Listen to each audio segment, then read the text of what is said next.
cracking and smashing through frozen seas. The Canadian Coast Guard icebreaker, Henry Larson. She rescues trapped vessels, all stations. Even at the risk of collision. Do not come closer than half a mile. Do not come closer than half a mile. She keeps remote islands linked to the world, and she saves lives. There is no mission more challenging than Henry Larson's.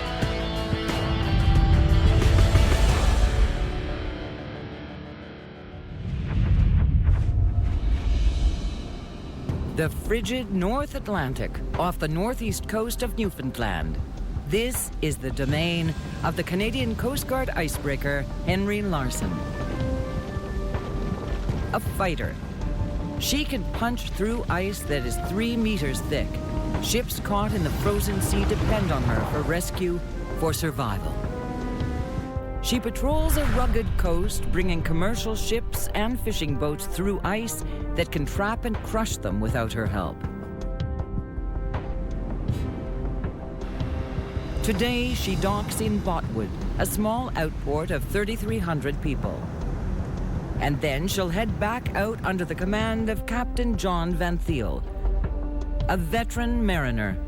He has more than 22 years' experience in these ice-laden waters. And miss a lot of the heavy impact which we haven't got on this chart. This is where the ice is right here when we came up the other day. Larson needs enough provisions to make her self-sufficient at sea for at least a month. Well, you need everything, from pins to engine room stuff, right? Everything from food and medical supplies to spare parts. Now, as you can see, we carry everything from that. Chief Logistics Officer Pat Boland makes sure they have all they need. Most of our fresh fish, each Vidmar cabinet, all these Vidmars, are all fully stocked with spare parts. It's like a hardware store in a way. Once she is loaded, the engines are fired up on the 8,000-ton, 100-meter ship. And a crane brings the last of the crew members aboard.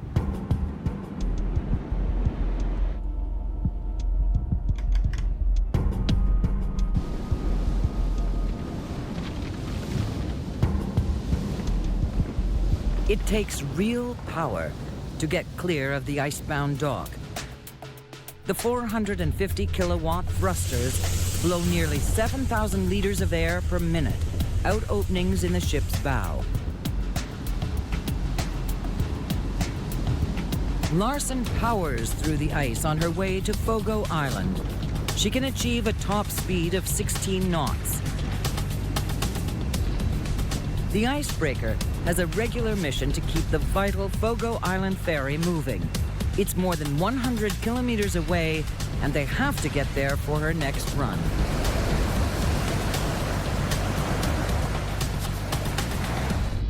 Larson's bow is slanted. It allows the ship to ride up over the ice sheet. She then uses her weight to bear down on the ice, crushing it like a hammer.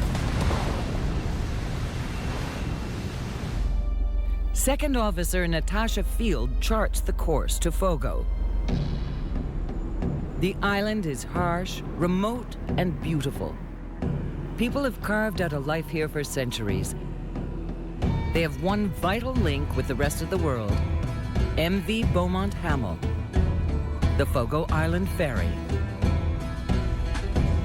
Captain Charlie Janes is the longest-serving Newfoundland ferry captain currently at sea. Oh yes, I've been 25 years out on what we call a ferry, but I've been going to sea for 40 years now, different type of boats. Yeah, I'd be retired today if I didn't like it.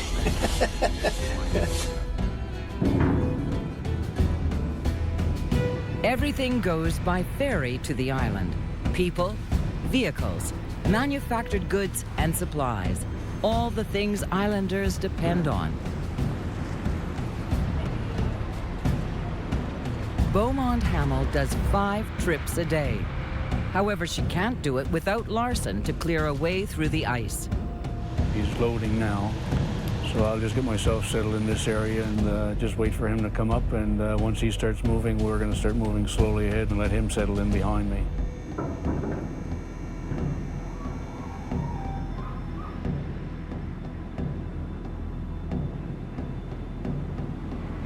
On a morning like this, Larsen is in her element.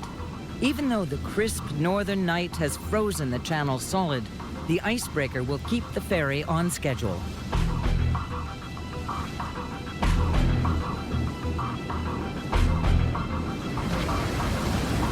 To help the icebreaker along, the mechanism that blows air into her thrusters now diverts it to her bubblers. The bubbler in ice is designed to blow a curtain of air up around the sides of the ship, so it lessens the friction between the ship and the ice.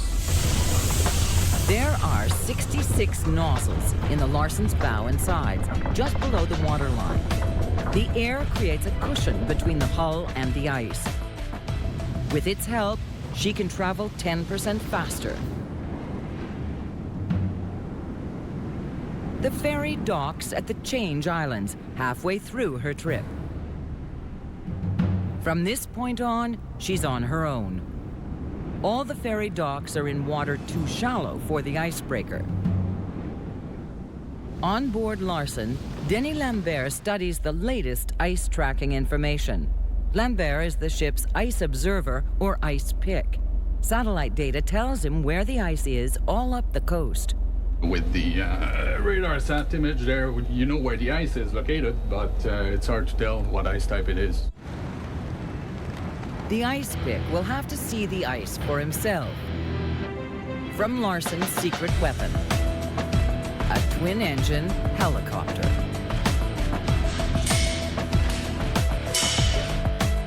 The ice pick is worried that a pressurized ice ridge may become a barrier to commercial shipping. So with the ice record by helicopter, at least I can see what ice type it is, how thick it is, and also I can see if it's under pressure or not. When pressure squeezes ice together and forces it upward, it can form a ridge up to 10 meters high.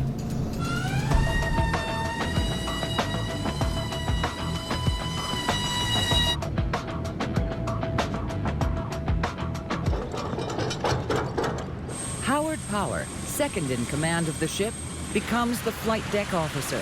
He coordinates the helicopter's mission with the bridge. Jim Marsh, the bosun or lead deckhand, handles the highly flammable aircraft fuel. She usually takes probably a couple, 300 liters. If you come here now, you can see. See? She's pretty well topped. That's how much she's going to take there now, right? You see it, right? The flight deck officer makes sure they abide by environmental regulations. Any kind of spill at all today can give you a fine more than I'm worth, actually. More than that helicopter's worth. So we try to be very, very careful, right? The mechanic does final checks, and pilot Jim Myra prepares to take flight.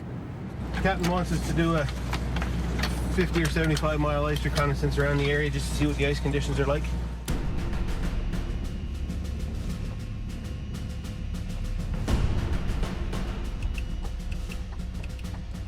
Ships and helicopters are a high-risk mix.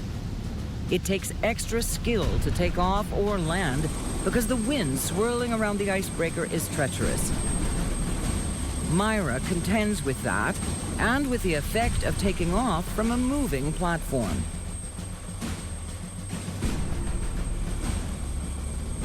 Lambert's fears are realized. The ice ridge is formidable.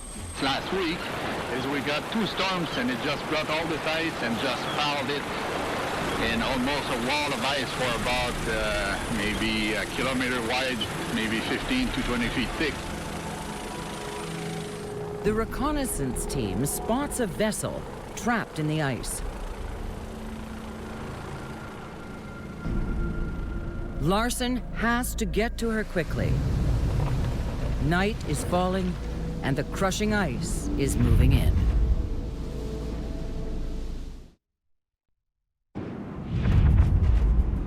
A cargo ship is imprisoned in the ice off Newfoundland. Icebreaker Henry Larson races to her rescue. Joe Gorthon, headed to Barbados, is packed to the gills with newsprint. If the ice shifts dramatically while she's trapped, things could get even worse. Powerful winds can pressure the ice till it breaks. The broken pieces grind into each other, and that leads to big trouble. When you get northerlies or northeasterlies, that's when the ice gets pressed on the northeast coast, and that's when the problems are. Ice can puncture and sink ships even if they have a reinforced hull. Joe Gorthon doesn't have that, so she's especially vulnerable. As Larson rushes to free her, pilot Jim Myra must return his helicopter to the icebreaker. Roger, straight 5-4, clear to land on arrival. It's tougher than landing a fighter jet on an aircraft carrier. The wind was fairly strong. We had about a 25 or 30 knot wind, and the wind coming over the superstructure creates a lot of turbulence. It was probably on the upper end of what I would land on the ship with. Larson is almost at the trapped ship. Her 3 massive diesel engines push hard. They don't turn the propellers directly. They drive powerful generators, 12 megawatts of power, enough to supply 7,000 homes. They deliver 16,000 horsepower to her twin propellers. It takes muscle to throw herself onto the ice. Finally, Joe Gorthon is in sight.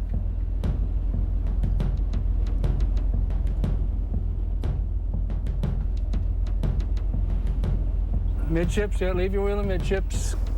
Wheels midships. Get hard to port now. Hard to port. Captain Van Thiel must execute this rescue with surgical precision. He must cut a path around the trapped vessel. That will relieve the ice pressure. To avoid collision, he must make sure the 2 ships don't get their signals crossed. Joe Gorthon, and Larsen 10. Joe Gorthon. Yes, sir. Just before we get underway, I'm going to show you my ice-breaking siren and turn on my ice-breaking horn. Do you understand the concept that if you see the flashing red light on my aft mast, where you hear my ice-breaking horn, you must bring your ship to a complete stop? Yes, I understood, sir. I have the instruction from the pilot for how do we make the operation over. Roger, I will turn on the light and siren now. Yes, I can see the light.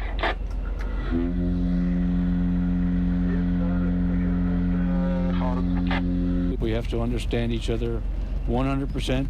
Quite often we do have ships coming into this area where English is not their first language, so sometimes there is communication difficulties. Larson carefully carves the path around the cargo ship. Okay, give her about 20 degrees starboard wheel. 20 degrees starboard wheel. If these vessels collide, there's no other icebreaker around to help them. The path is cut. Joe Gorthon is drawn into the vacuum created in Larson's wake. We'll start proceeding ahead now, and you can bring your speed up to 8 knots. You can bring your speed up to 8 knots. Once you make 8 knots, we will see if we can go any further, but do not go faster than 8 knots. I will be working between half a mile and up to 4 miles ahead of you. Try and work your way through the ice. Do not come closer than half a mile. Do not come closer than half a mile. Copy, not close than half a mile. Instead of going right to this hard piece of ice, see the little puddles up ahead? Work your way over there. If Joe Gorthon follows too closely, she could rear-end Larson if the icebreaker slows up on the ice. And if Joe Gorthon falls too far behind Larson, the ice could trap her again. They push faster toward open water, but Joe Gorthon can't keep up, and the ice moves in. Joe Gorthon. Larsen 10. Gorthon reply. Roger, is your ship stopped now? Yes, we stop again. The bigger the ship, the more power needed to get through ice. And Joe Gorthon's engines are not up to the task. The ice has a close grip. Larsen will have to get closer and pulverize the ice with her propellers. It's touch and go. The two ships are mere meters from each other. But it works.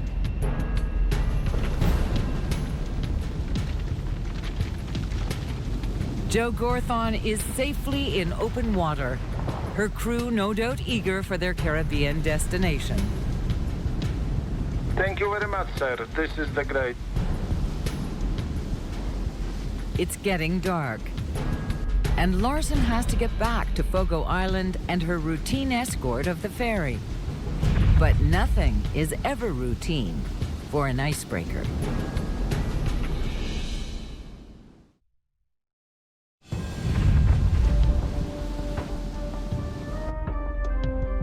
Larsen has spent the night freeing a stuck cargo ship. By morning, she's back at her regular job, leading the Fogo Island ferry on the dawn run.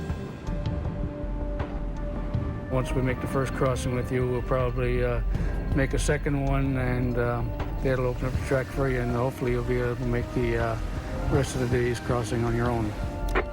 Yeah, that's right. The ferry is okay. However, Larsen could be called away at any time. The icebreaker is part of a search and rescue network all over these waters. Distress calls in this area go through the Joint Rescue Coordination Center in Halifax. Then they call Larsen and the 103 Search and Rescue Helicopter Squadron in Gander. And that call could come soon because they've heard that up the coast, the cargo vessel Finnwood is headed for trouble. Yeah, I guess I'll just hang tight here and see which way he goes. Yeah, same deal. Bye. I'm anticipating still getting a call from him, so we're going to be sort of standing by. It's a perfect opportunity for Cadet Chase Burdett to get some hands-on training. Navigation through ice is extremely challenging. Albert, can you bring her to 200, please? Steady on 200. 200, thank you. But the Coast Guard makes tough jobs look easy. Just go to 254 first. Line up your course line first. Burdett is training to be in command. He has to be fast and accurate. The chief officer keeps a watchful eye. One minor miscalculation, and Burdett could put the safety of the icebreaker and the lives of all 31 crew in jeopardy. Albert, could you please bring her to 205, please? Port 205. Yep, thank you. And cadets aren't the only ones honing their skills. Ice rescues are never routine in these waters. Launching a lifeboat is even a challenge.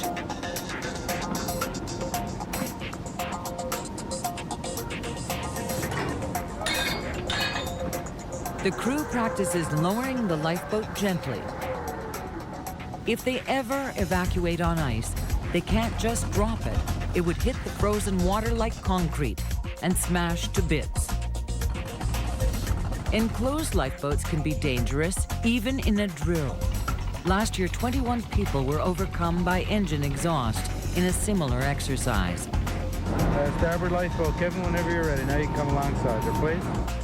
Noxious fumes were sucked into the open back hatch of their lifeboat. But they weren't Coast Guard.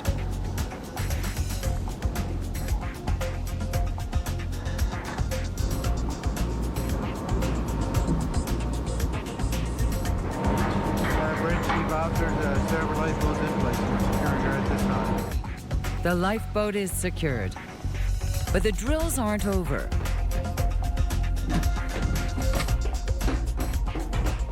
Quartermaster Shannon Shepard and cook Rhonda Mercer throw on their superhero identities. They're the rescue specialist team, ready to respond to a man overboard.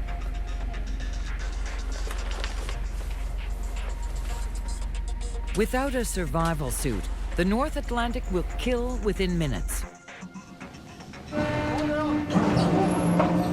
Response time is critical. The FRC, or Fast Rescue Craft, practices a rapid search of the area surrounding Larsen. If someone fell into the water, it would take only 2 minutes before the body goes into cold shock. And swimming only speeds up hypothermia.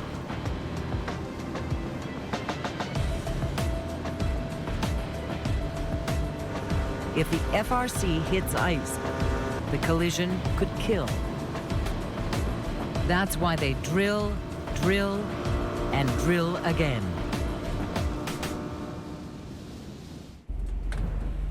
There are so many ways to get hurt on a ship, the exercises are limitless. What, you okay? You feel any pain anywhere? Leg. This one is a simulated tumble down the stairs, not unheard of in the rough northern seas. These first aid specialists stabilize the victim. Hey, you guys ready? 2, 3. 2, 3.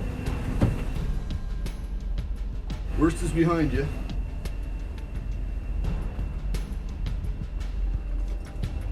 The ship has a fully equipped medical facility, but for serious trauma, they call in the cavalry, the 103 Search and Rescue Squadron. 103 Squadron, Major Nellis. Okay, you've got a mission for us? Standby crew dock, standby crew dock. The Cormorant can carry 12 stretchers and usually flies with a crew of 5, including the 2 search and rescue technicians. At a top speed of 280 kilometers per hour, they fly regular patrols. And on this one, they spot a ship headed for trouble. The call has already come in to Captain Van Thiel. Finnwood can't get past the ice. He reported that he was having a few problems going through the ice on his way to Botwood, and right now the Finnwood is stopped here. The Swedish-owned Finnwood is trying to get from St. John's to Botwood to pick up a load of pulp and paper. But she's been stopped cold, blocked by a massive ridge of pressurized ice.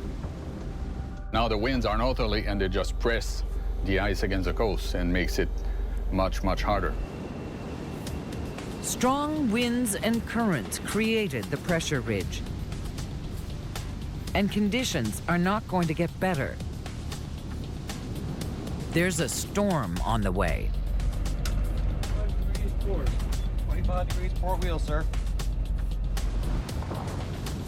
If Finnwood is trapped out there in a North Atlantic storm, she will be in serious danger.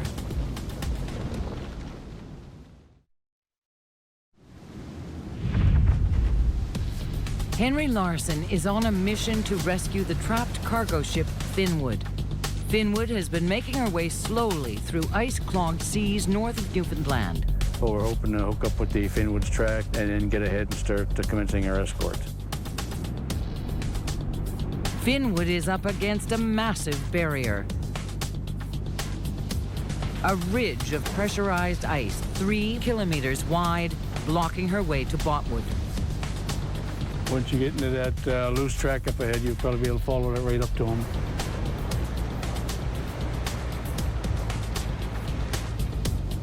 Make sure you come around out to his beam like that. Okay, just steady like that should be good. Finnwood will wait in open water while Larson attacks the ice. Finnwood, Larson, 10. Yes, Finnwood replying.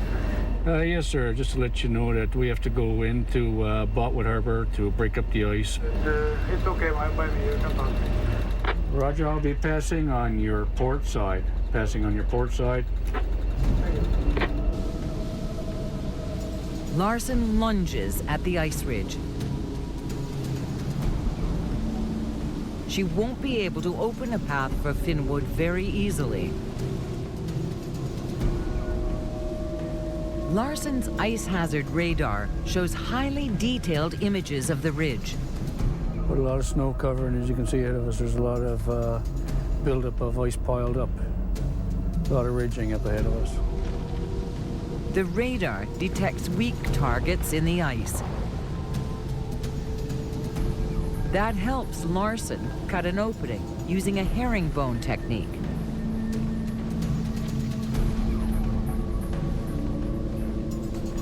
Her bow cuts a channel down the middle. She swings to port and starboard to widen the path. Then Larsen's stern pushes the ice into open water.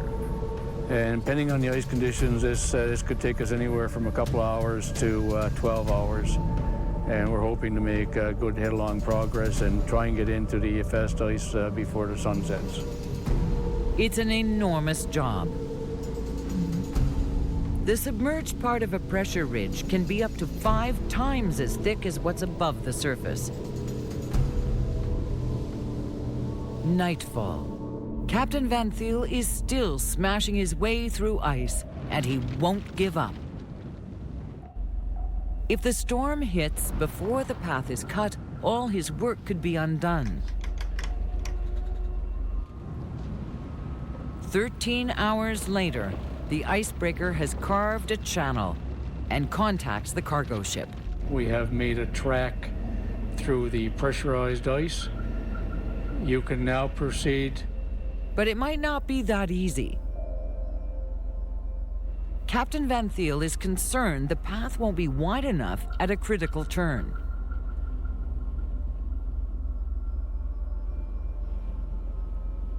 I'm trying to widen the track a bit so I can get the other vessel underway, and hopefully he'll be able to make it through first time. Larsen leads Finnwood and monitors her progress on radar. She reaches the turn and makes it through. Now Finnwood can go the rest of the way on her own. Coming in on the range now. Suddenly, the radar picks up movement, coming in fast.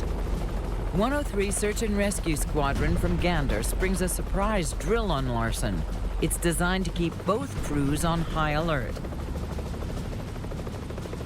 This time, it's a simulated night airlift from the rear deck. It's one of the most dangerous rescues this squadron does. The pilot has to hover above a moving ship.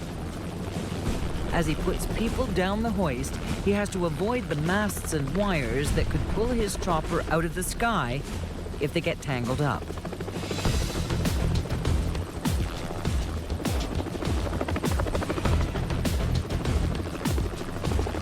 It takes tremendous skill.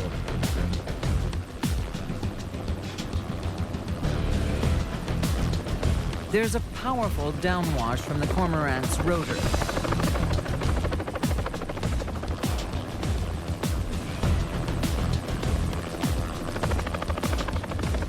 It's like being in a hurricane. It could blow a person off the deck.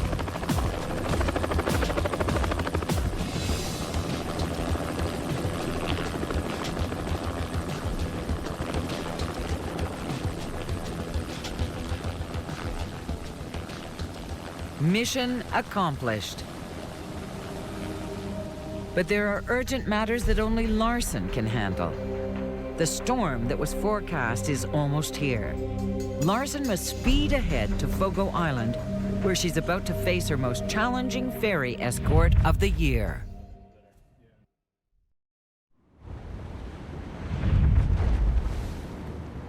Henry Larson is at Fogo Island, and so is the most vicious blizzard in years.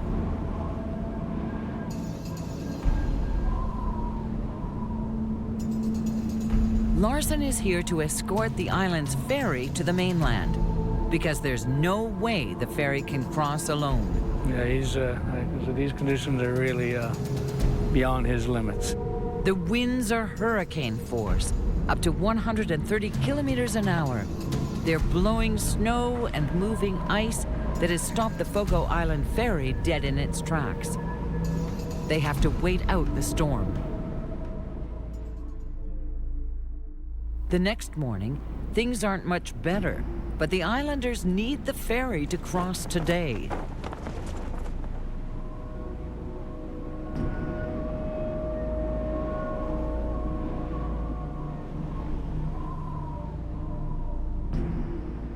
Nobody has been on or off Fogo for 36 hours. It's cut off from the rest of the world.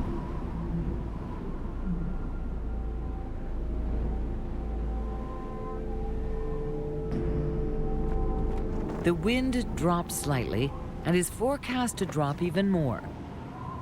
It's a window of opportunity. Captain Van Thiel must risk a crossing. He orders the engine room to start Larsen up. Normally, it takes 45 minutes to bring the icebreaker to full power from a cold start. But today, they can't wait that long. Larsen's engineers have to get her humming in 15 minutes.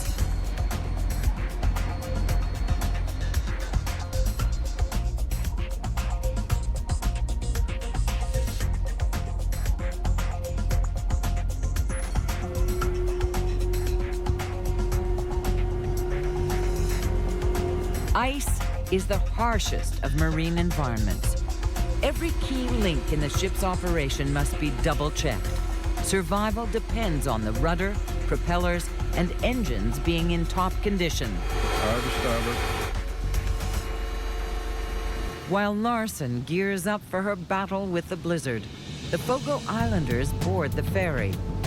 They're embarking on one of the most difficult crossings this ferry has ever made. The ice around Beaumont Hamel is as strong as concrete.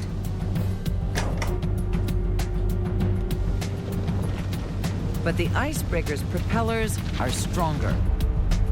They churn the frozen surface, smashing ice like a blender.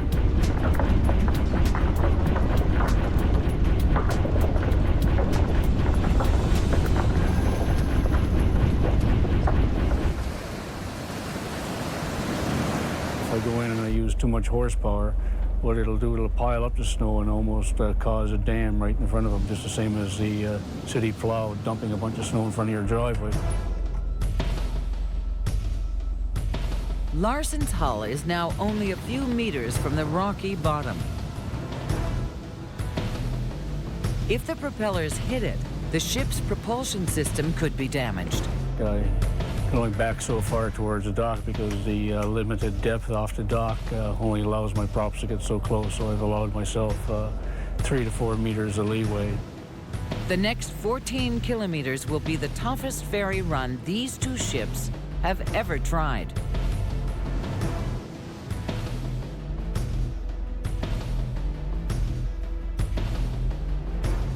With that snow, he's going to have to use a bit of extra thruster power just to get through that. Sometimes if we haven't got an icebreaker, well, I don't know what we would do. Everything goes on the island depends on this ferry. If there's no ferry, there's nothing moving on the island.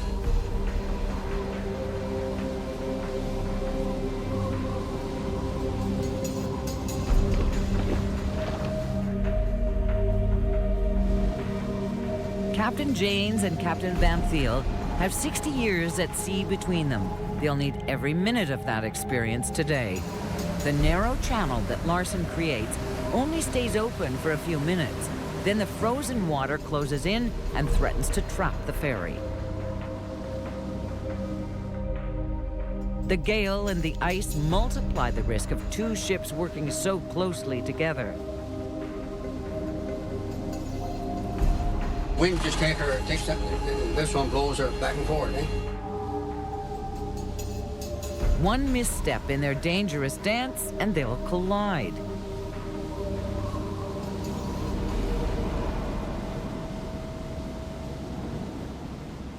The wind is not dying down. It's blowing the ferry back as she tries to get into the Change Island channel. Larsen can only wait. The channel is too shallow for her. And then the fierce wind starts spinning the little ferry in circles. Charlie's probably the best operator of that vessel. He's aggressive, and he'll try anything to get her going. There he goes. He got his stern in, now he's going to get her head into the track. He's only got about another 90 degrees to go. So if he can keep her spinning like that. There are 200 people on Change Island. They've been cut off for 2 days. They desperately need the food and other supplies the ferry is carrying. Come on, Emma, go ahead. Yeah, I get to try to get in Change Island there. I get the food truck on board, or?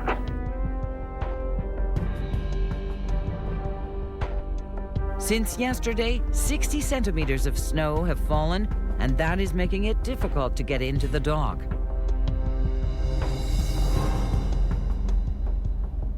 A lot of patience.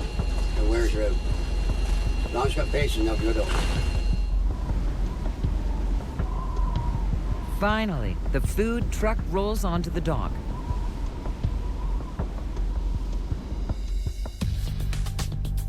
With this leg of the journey over, the ferry is back in the channel behind Larsen.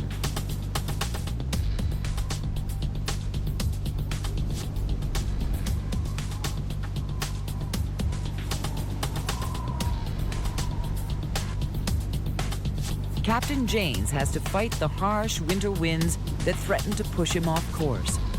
He took a pretty good whack. He was over on the north side, and the wind caught him. There's ice in the ferry's path. Our own ship is actually bouncing from side to side. We're actually disturbing the ice track, and fairly large pieces of ice are falling off the ice edge. It's too much. The ferry is stopped dead. Larsen has to go back and rescue her. As I back down at this slow speed, I got a 40 knot wind that, with the helicopter hangar extended, it almost acts like a mizzen sail and wants to turn the stern into the wind. The ferry's half-hour trip to Farewell will take hours. We've got a mixed bag this year. Not a typical winter, but then again, the old folks call it the old-fashioned winter. Yeah. We've had a bit of trouble with us when it comes to the ferry. Been stuck on her quite a few times. After 5 hours, they see the Farewell dock. Larsen swings off the track and uses propeller wash to clear the path.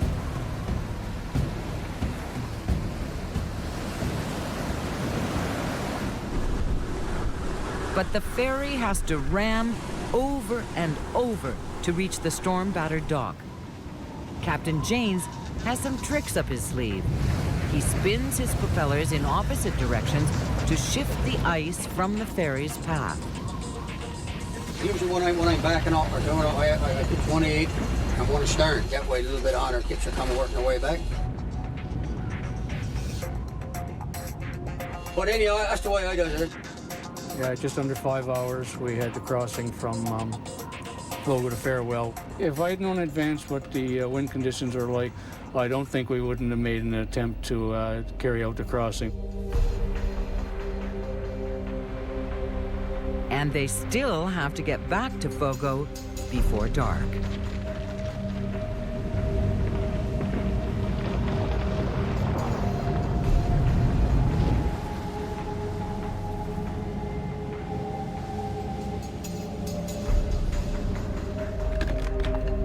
Larsen, go ahead.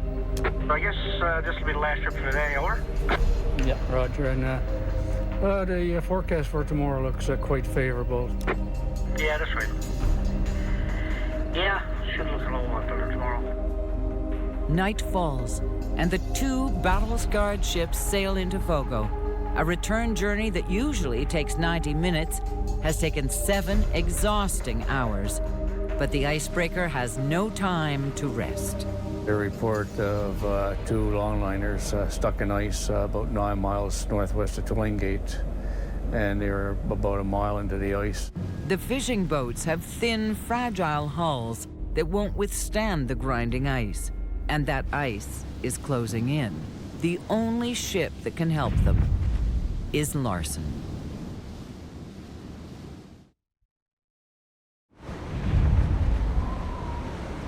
The Coast Guard icebreaker Henry Larson just led the Fogo Island ferry on a heroic run through a blizzard.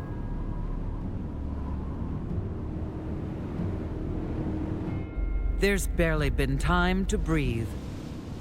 Night has fallen, and Larsen is on the move again. There are 2 fishing boats trapped in the ice, and Larsen must rescue them.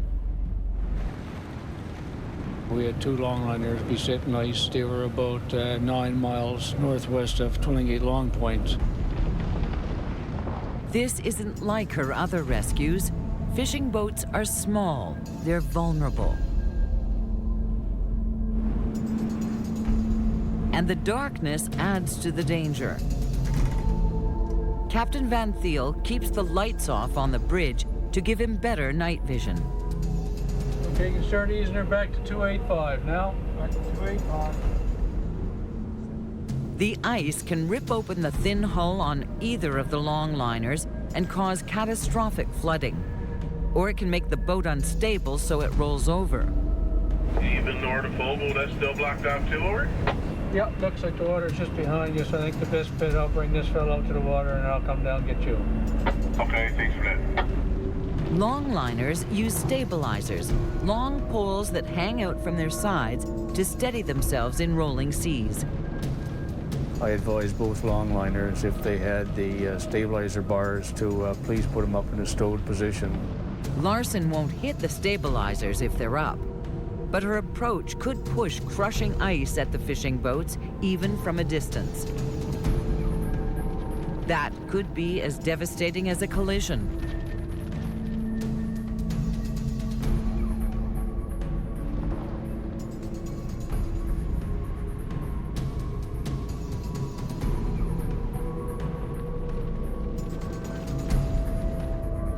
I maneuvered the Larsen over to his starboard, used the prop wash just to move the ice around a bit, and as I moved forward, the Larsen stern left a bit of a water pocket, so the sea surfer could maneuver in right immediately behind my stern. Everything goes according to Captain Van Thiel's plan. 285. And the sea surfer is free. And from here, this fellow should be okay to move on his own. Okay, hard port. Hard port. Thank you. And we'll go back and grab the next guy. The smaller boat is even more delicate, and her hull more fragile.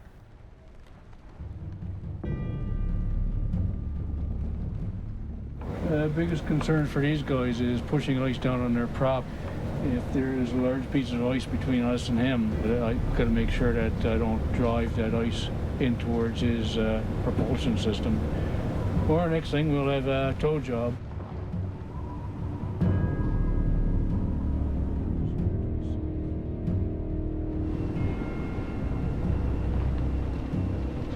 It's touch and go.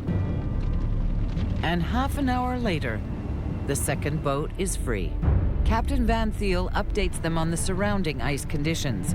There's not much hope for any longliner inside to try and get out in it. Like I said, it's all heavy stuff. Lots of rafting, ridging onto it, and some big flows into it. Okay, yes, yeah. Okay then, boy, thanks for that. Thanks for your assistance there now. So, anyway, we'll see what happens there. We appreciate what you're doing there, over.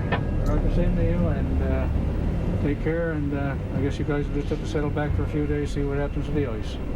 Yeah, that's right. Okay, thanks. There's there.